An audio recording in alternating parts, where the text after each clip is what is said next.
Welcome back to Griffonomics. This is the show where we conduct financial investigations to, define the risk before we even start to look at the reward. And today we're unmasking what some are calling the agent of all agents. Mm. We're talking about ServiceNow, ticker symbol NNOW. It's good to be back. And unmasking is exactly the right word because we're looking at a company that is basically trying to perform a full body transplant on itself in real time. Wow. I mean, we have a huge stack of sources here. We've got earnings transcripts from Q3, deep technical docs on their new database architectures, analyst notes from all the major banks. And some very, very candid interviews with the CEO, Bill McDermott. Exactly. And the picture that emerges from all this paper is, well, fascinating. Because for the last, 10, 15 years, we've all known ServiceNow as the IT help desk company. Mm-hmm. The back-end utility. Totally unsexy. If your laptop breaks, you file a ticket in ServiceNow. Yeah. If you need a password reset, you go to ServiceNow. It's the digital plumbing of the corporate world. Plumbing, exactly. It was always the plumbing, reliable, necessary, but completely invisible. But the thesis we're really digging into today is that the plumbing is trying to become the brain. Right. ServiceNow is executing this massive strategic pivot. They are transitioning from being that back-end IT service management or ITSM utility to positioning themselves as and this is their term, the AI operating system for the enterprise. Which right there, that brings us to the core investment conflict we need to investigate today. Mm-hmm. On one side, you have just elite execution. I mean, they're hitting financial numbers, margins, growth rates that frankly look impossible for a company this big. They really do. And they have this new consumption-based revenue model that sounds like a literal money printer. Mm-hmm. But then on the other side, you've got this looming, almost existential threat that the bears are calling seat compression. And that is the multi-billion-dollar question. We're going to spend a lot of time on that.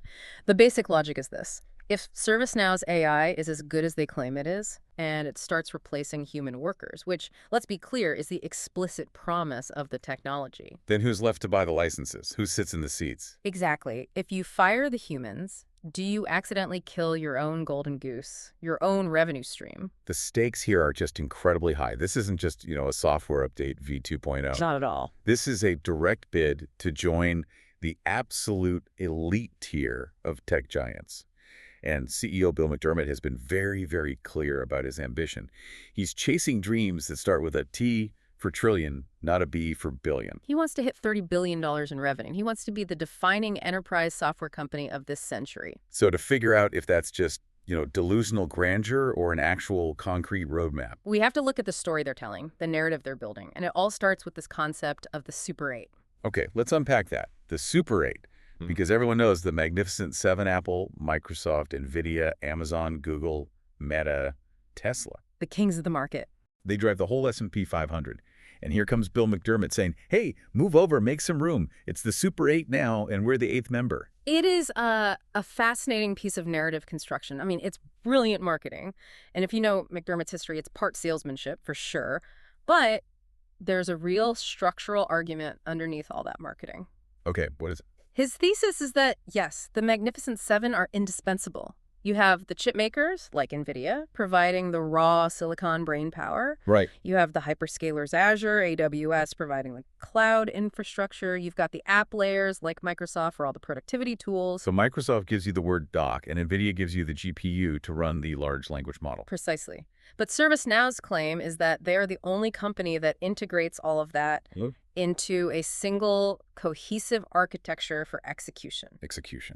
The argument is that Microsoft helps you write about the work. It helps you make a spreadsheet, a slide deck. But ServiceNow is the action layer. They claim they are the nervous system that actually goes and executes the task. So if NVIDIA is the brain and Microsoft is the office, ServiceNow wants to be the hands. Or maybe the central nervous system that connects the brain to the hands. And this leads us directly to the most critical concept in their entire pitch, the AI control tower. I saw this term everywhere in the research notes. AI control tower. It sounds very sci-fi, almost a little Orwellian. It does. But what's the actual business problem this is supposed to solve? Why does a company need a control tower? It addresses a very real, very messy problem that basically every Fortune 500 company is dealing with right now. We call it AI sprawl. AI sprawl. Yeah, just think about a large bank or a big manufacturing company. Right now, they probably have a marketing bot that's running on ChatGPT Enterprise. Sure. The engineering team is off playing with an open source model like Llama 3 for coding assistance. Okay. The HR team is using a totally different bot for recruiting. And on top of all that, maybe half the staff is using Microsoft Copilot inside Office 365. It's the Wild West. It's chaos. You have data leaking everywhere, different compliance standards, no central oversight. It's a governance nightmare. Exactly. If one of those bots hallucinates and promises a customer a refund that doesn't exist, who's liable? Right. If an open source model accidentally sucks in private customer data, who even knows that it happened? So ServiceNow is positioning this control tower as the manager of managers. The manager at REM, yeah. They're saying, look, we will give you a single pane of glass one dashboard that governs all of those agents. Wait, hold on a second. This is a really important distinction. So it's not just about managing ServiceNow's own AI agents. No. And that is the absolute key to their strategy. It's about governing everyone else's too. Whether it's a native ServiceNow agent, a Microsoft Copilot, or some rogue open source model an intern spun up. The control tower is designed to sit above all of them. Is it the cop on the beat? It's the cop. It's designed to catch them if they hallucinate. It's designed to block them if they try to access PII, personal identifiable information, that they shouldn't be seeing. Wow. That's a powerful strategic position to be in. If you're the one policing all the AI, you become indispensable. You're not just another tool, you are the rule book. Precisely. You become the governance layer of the entire AI economy. If they can pull this off, they effectively get to tax the usage of AI across the whole enterprise because everything has to route through their validation layer to be considered safe for corporate use. And they become the traffic cop for digital intelligence. That's it. Okay, so the narrative is incredibly strong. We are the Super 8. We are the governance layer. But, narratives don't pay the bills. We're here for a financial investigation. We have to look at the machinery under the hood. And in our research, there was one metric that just kept coming up over and over again, the rule of 50. Ah, the rule of 50. This is pretty much the holy grail of SaaS metrics. So for the listener who might be, familiar with PE ratios or EBITDA, but maybe not the deep SaaS metrics, can you break that down? Why does this matter so much? Sure. So in the software world, we usually talk about the rule of 40. That's kind of the gold standard for excellence. It's a simple equation. You take your revenue growth percentage and you add it to your free cash flow margin percentage. If the total of those two is 40 or higher, you are considered an elite company. Okay, so if you're growing revenue at 20% and you have a 20% profit margin, you hit 40, you get a gold star. You get a gold star. Exactly. It means you're balancing growth and profitability perfectly. And usually, companies really struggle with this. You either, burn massive amounts of cash to capture market share, think Uber in the early days. Right. Or you slow way down to maximize profit, like a legacy company, maybe an Oracle or an IBM. In ServiceNow? They are operating at the rule of 50. 50. And here's the real kicker. They've been doing it for over a decade. They're the only enterprise software company to operate above the rule of 50 for that long. It's unprecedented consistency. That is just wild. I mean, they're effectively defying the laws of business gravity. Well, let's look at the hard numbers from Q3 2025, just to back this up. Subscription revenue came in at $3.299 billion. That's up 20.5% year over year. Which, for a company this big, we're talking over $10 billion a year in revenue growing at 20%, is massive. It is. But then look at the profitability side. Non-GAAP operating margins hit 33.5%. So let me do the math. 20.5% growth plus 33.5% margin gets you to 54. 54. They are comfortably beating the rule of 50. Wow. And they beat their own guidance doing it. If you look at their backlog, what they call CRPO, or current remaining performance obligations, that's growing at roughly 20 to 23%. So this tells us the tank is full. They aren't just coasting on old revenue. They are signing new business at a really rapid clip. One of the things they credit for all this efficiency is what they call their 10x mindset. Yeah, I love this concept. They claim they are using their own tech to drive these incredible margins. They call it now on now. It's the ultimate eat your own dog food strategy. Right. They're using their own AI agents internally for everything: IT support, HR, coding. They claim they've saved about $400 million already. $400 million. And get this, they've deflected 80% of their own internal support cases. 80%. That is a staggering number. Yeah. If you deflect 80% of your cases, that means you don't need to hire more support staff as you grow. Yeah. That is pure margin expansion. It's operating leverage in its purest form. They are literally proving the product works by using it to make themselves richer. Mm-hmm. And just to kind of signal how confident they are in this whole trajectory, the board just approved a 5-for-1 stock split in late 2025. Which is usually a psychological play, right? I mean, Yeah. it doesn't change the fundamentals of the company. A pizza sliced into 10 pieces is the same amount of pizza as one sliced into 2. It is. But it makes the stock look more affordable to retail investors. It does, but I think more importantly, in this context, it signals extreme management confidence. You don't split a stock if you think the price is about to go down. You split it because you expect it to keep climbing, and you want to make room for more liquidity. It's a flex. It's a total flex. Okay, so the financials are rock solid. Let's pivot to the product itself, because we kept hearing this distinction in all the technical notes between generative AI and agentic AI. And I feel like for a lot of people, that line is still a little bit blurry. You hear AI and you just think chatbot. It's a vital distinction, and it's absolutely central to understanding why ServiceNow thinks they can dominate the next decade. Generative AI, the Gen AI phase we've all been in with ChatGPT, is largely about content creation. It summarizes text for you, it writes an email, it creates a poem, it talks.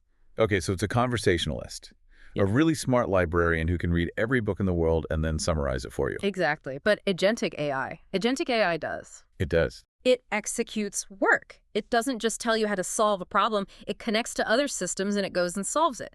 It has hands. Let's ground this a bit. Can you give me a real-world example from the sources? Yeah. How does this actually look in practice? Okay, take the credit card dispute example from Visa. They highlighted this in their recent keynote. Traditionally, if you dispute a charge on your card, you have to call a human. That human verifies who you are, they type a ticket into a system, they probably put you on hold to call the fraud department. It's a whole process. It takes days to resolve, and it costs the bank, what, like $15 to $30 in labor for that one call? At least, and it's super annoying for you, the customer. For sure. Now look at it with Agentic AI. An autonomous agent handles the dispute. It analyzes your transaction history to see if the charge looks out of place. It determines the probability of fraud. It then logs into the back-end system, it stops at the credit card, it issues a brand new card number, and it triggers the logistics system to ship the physical card to your house. And no human touches any of that. Zero human intervention. That is the fundamental difference between a chatbot and an agent. The chatbot says, "I'm sorry you have a problem, here's a phone number to call." The agent says, "I have fixed the problem, your new card will arrive on Tuesday." Wow. That's a massive leap in value. It's moving from just information to actual action. Yeah. But are customers actually seeing these kinds of results? Or is this just a fancy demo in a controlled environment? No, the numbers are backing it up. Bell Canada is a prime example from our sources. They're using this technology to deflect 3 million support calls every year. 3 million. But here's the stat that just blew my mind. They are automating 90% of their dispatch tasks. 90%. Of dispatch. 90%. I mean, think about the complexity of dispatching trucks to fix telephone lines. You've got to consider traffic, weather, which technician has the right skills, what parts are on the truck. It's a huge logistical puzzle. And the software is doing 90% of that work now. That brings us right back to the financial efficiency. If you automate 90% of tasks like that, your margins have to improve. But to do that, to have a bot actually go into a system and change a credit card number or dispatch a truck, it needs access to a ton of data. And it needs to be fast. Right. You can't have a bot just sitting there thinking for 5 minutes while a customer's on the line. And that brings us to the big infrastructure upgrade. To really understand ServiceNow's moat, you have to understand RaptorDB. RaptorDB. It sounds like a weapon system from a movie. It's basically a predator for latency, yeah. ServiceNow completely rebuilt their underlying database architecture from the ground up. RaptorDB performs about 3.5 times faster than the previous versions. But honestly, the speed isn't even the most interesting part. What is? It's the zero-copy data fabric. Okay, zero copy. You're going to have to explain that like I'm 5. Or maybe like I'm a CIO who is sick of paying storage fees. Okay, so imagine you're writing a research paper. All the books you need are in the library. Let's say the library represents a modern data warehouse, like Snowflake or Databricks. Okay, got it. Traditionally, to use that information, Enterprise software would force you to photocopy every single page of those books and bring the copies back to your desk, which is the ServiceNow database, before you could even start reading them. Which takes forever, costs a ton of money for paper, and now you have 2 different copies of the book to manage. Exactly. And if the book in the library gets updated with a new chapter, your copy is instantly out of date. Right. RaptorDB changes the rules. It allows ServiceNow to just walk into the library and read the book right where it sits. It connects to Snowflake or Databricks and uses that data without moving it. 0 copies. So it connects, like you said, east to west, across departments, and north to south, up and down the tech stack, without creating these horrible data swamps. Exactly. It acts as the connective tissue. It allows the agent to see everything, sales data, HR data, inventory data, without having to own everything. And that is absolutely crucial for that control tower strategy we talked about. You can't govern what you can't connect to. Okay, so the product is faster, smarter, and it's better integrated. Yeah. But how do they get paid? This is where it gets really interesting for the investors listening. We're talking about the monetization hockey stick. Mm-hmm. Because they aren't just selling simple subscriptions anymore. No, this is the whole pivot. Traditionally, software is sold by seats. You have 1,000 employees, you buy 1,000 seats. It's simple, stable, predictable. But it has a ceiling. You can't sell more seats than there are employees. Right, so you need a new vector for growth. Enter the Pro Plus tier. Exactly. It's a new hybrid model. How does the math work on that? Okay, so first you still pay for the seat, and that seat costs about 30% more than the old seat did. So that's the uplift. That's pure margin expansion right off the bat. Correct. But with that seat, you now get a baseline bucket of assists or tokens. It's like going to an arcade. You buy the entry ticket, and it comes with a bag of tokens. Perfect analogy. And every time the AI does something for you, it costs a token. A simple text summarization might be a fraction of a token, but a really complex agentic workflow, like that credit card dispute resolution we just talked about, that might cost 10 or 20 assists. Because it's doing real work. It's providing real, measurable value. Exactly. And here is where the hockey stick comes in. Once a company burns through that baseline bucket of tokens, they have to buy more. It's a consumption revenue layer sitting right on top of the subscription. It transforms software from a fixed cost into a variable utility, like your electricity bill. That's it. The more you use, the more you pay. So are companies actually burning through these tokens? Or is it just a theoretical model that's sitting on the shelf? Oh, they are burning through them. The adoption curve is basically vertical. Since May of 2025, the consumption of these AI agent assists has surged 55x. 55x. That's not a hockey stick. That's a rocket ship. That is explosive. 5.5. It is the fastest product ramp in their entire history. Management is now projecting $500 million in Now Assist ACV annual contract value in 2025 alone. $500 million. And they're targeting $1 billion by 2026. To go from 0 to $1 billion in revenue for a single new product line in just 2 years. That's unheard of in enterprise software. It really is. I mean, it took some of the biggest companies a decade to reach $1 billion in total revenue. So it validates the thesis. It proves that customers are willing to pay for outcomes, not just for seats. Yeah, they don't mind paying for tokens if one token saves them a $30 phone call. The ROI math just works in their favor. So the software side is booming.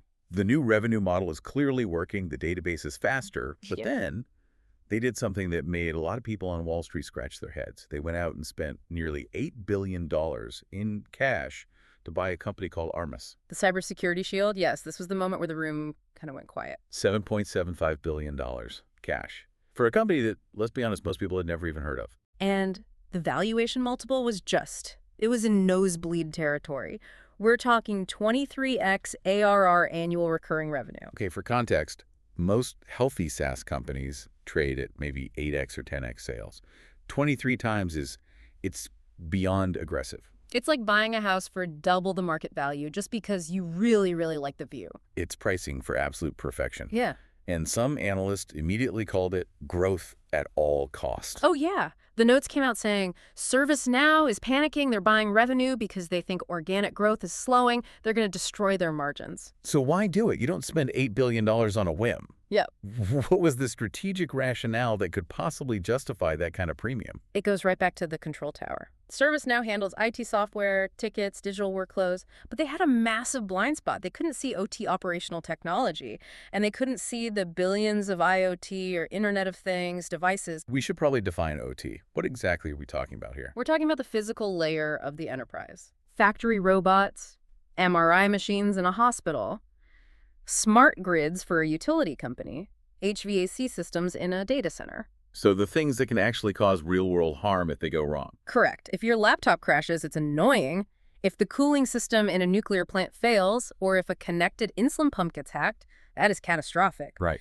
So ServiceNow's argument is this. If we are going to run an agentic enterprise, and if an AI agent is going to manage a factory floor, that agent needs to be able to see the robots. It needs to know if a robotic arm is overheating or if an MRI machine has a critical vulnerability. So the idea is that Microsoft and Salesforce, they can see the emails and the customer data, but they can't see the factory floor. Generally, no, not at this level. They don't have deep visibility into that physical asset layer. Armis does. Armis is the market leader in asset visibility and security. It can see everything on the network, even the things that can't install security software, like a smart light bulb or an industrial sensor. And so they bought eyes. They bought eyes for the agent. They're integrating Armis directly into the AI control tower so they can provide a single real-time map of the entire estate, both digital and physical. It's all about securing the physical infrastructure that the AI is about to start operating. When you put it that way, it actually sounds necessary. Right. If you're going to automate the world, you better be able to see the world. Okay. But that $8 billion price tag, it brings us to the risk assessment, because despite all this hype, despite the Super 8 branding, there are very real arguments against this stock. We have to be balanced here. Absolutely. We need to really dig into the bear case, and the number one bear case is the seat compression theory we touched on at the start. This is the fear that AI is ultimately deflationary for the software as a service model. Exactly. I mean, just think about the math. If ServiceNow charges per seat, per human user, and AI makes those humans, say, 50% more productive, logic dictates that companies will eventually need fewer humans. And history suggests that companies love to cut costs. If they can do the same amount of work with 800 people instead of 1,000, they're going to fire those 200 people.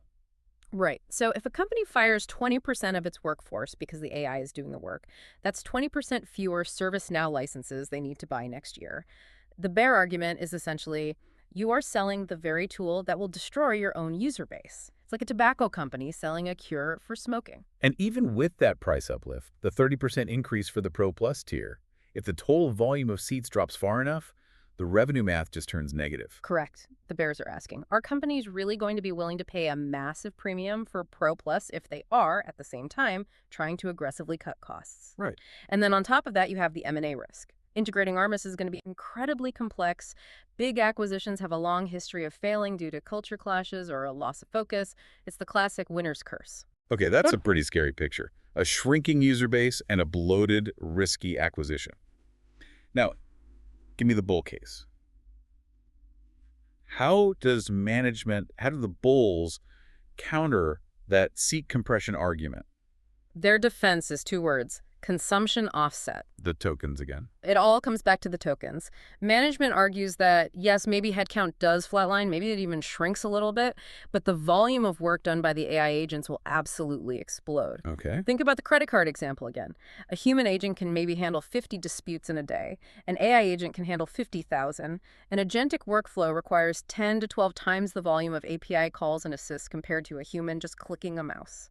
So the idea is, even if you have fewer humans, the new digital workers are burning through so many tokens that you actually make way more money. That's the bet. They believe the consumption revenue from tokens will far, far outpace any loss of seat revenue.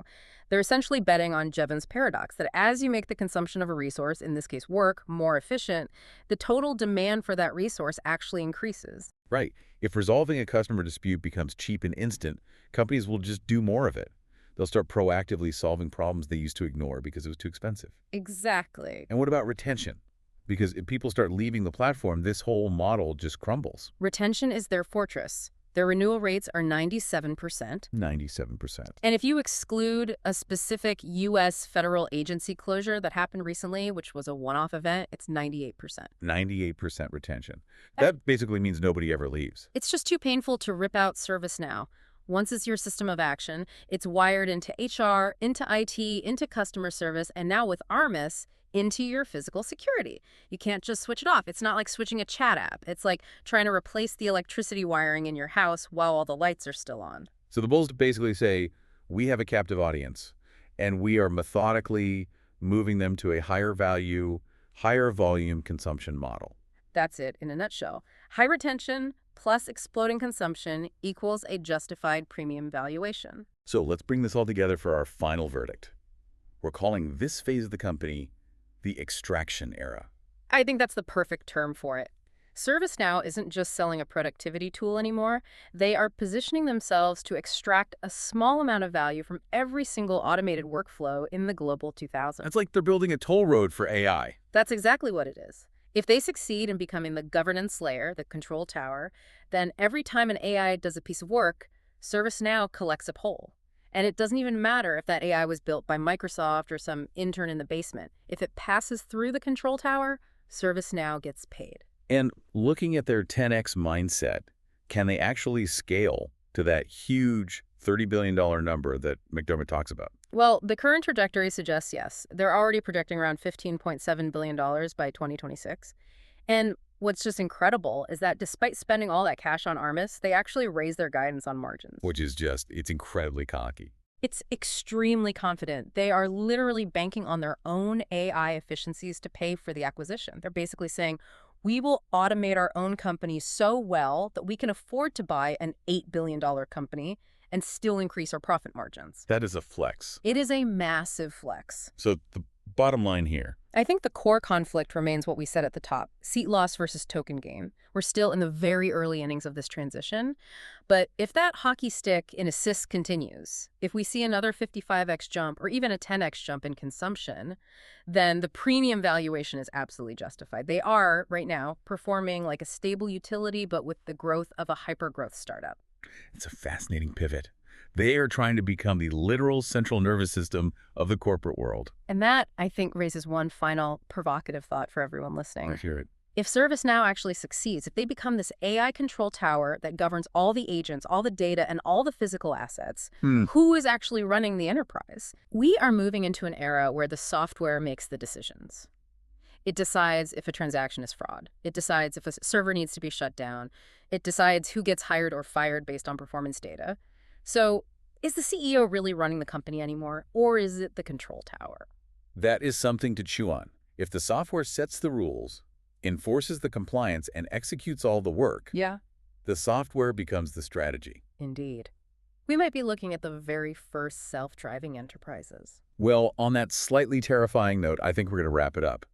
We've unmasked the agent of all agents. We've looked at the risk of the valuation and the potential reward of this massive AI pivot. Risk defined, portfolio protected. Thanks for listening to this deep dive into ServiceNow. We will catch you on the next one.